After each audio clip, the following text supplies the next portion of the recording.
Recently in R we saw how two unstoppable forces were represented by blue and red. One is calm, one is angry. In a very similar note, we also see the same colors being used in Sonic the Hedgehog 2. Vanakkam, welcome to Kutty Review. This is Avinash Ramachandran. In this week's edition, we are going to speak about the recent installment of the much loved video game franchise Sonic the Hedgehog.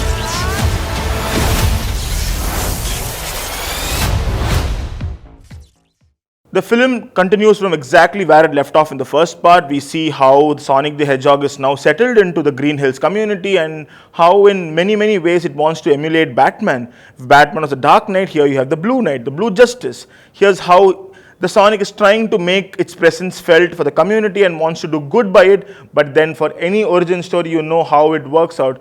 The goodness of the heart doesn't really get translated into the kind of destruction it leaves by trying to save the world, and somehow it gets into a lot of trouble, and then when trouble's there, you know exactly who's going to do it. It is Dr. Robotnik, played by the brilliant Jim Carrey. The over-the-topness that Jim Carrey brings to the film is what really holds it together. In a very outlandish scenario where a hedgehog, very fast-paced hedgehog, lives with the community, you needed someone like Dr. Robotnik to bring some kind of sobriety to the outlandishness, if you may say so.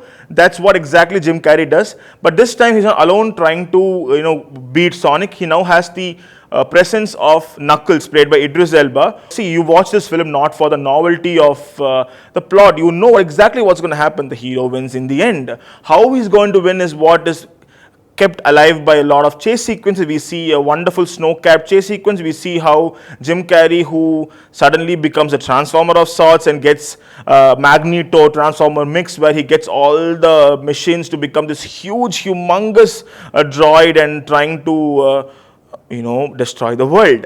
Again, a very similar note, we also see how this film also takes inspiration from a lot of adventure films. The Indiana Jones sequences, which we have come to love in all such films, is once again seen in Sonic the Hedgehog 2 also. We see Sonic with his new pal Tails, a two-tailed fox who is now in complete awe of Sonic. When we see Sonic in the first part, we saw how he's very lonely and how the family made a lot of sense to him. Now he's a superhero, he's trying to make his mark as a superhero, and then you always need someone to look up to them, right? So that part is played by Tails, who comes with a lot of gadgetry, very smart fox, which does as smart as a fox kind of a phrase.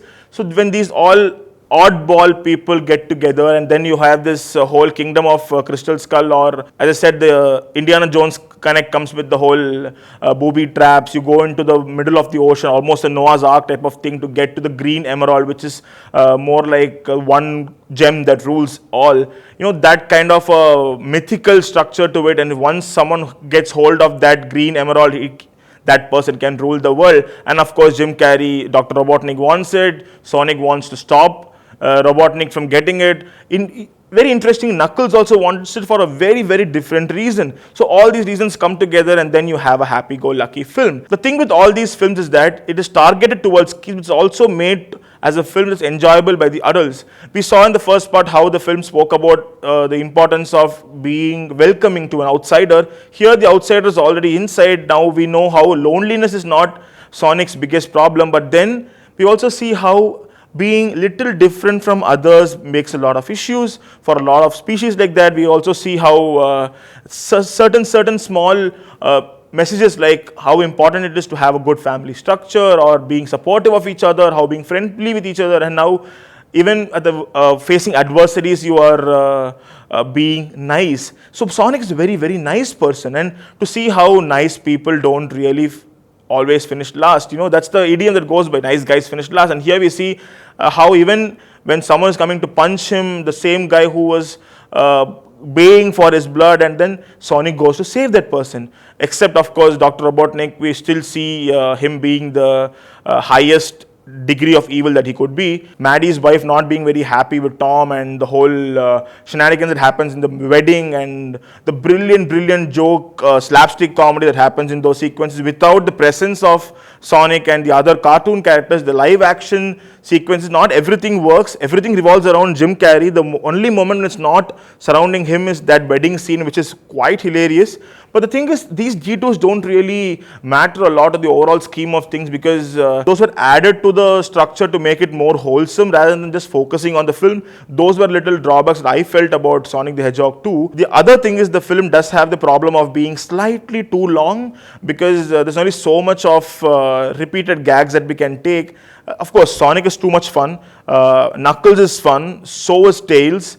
But then whenever the film shifts to live action, we see a lot of drag in the screenplay, which should have been, better written. It's a nice kids film. It is an average adults film.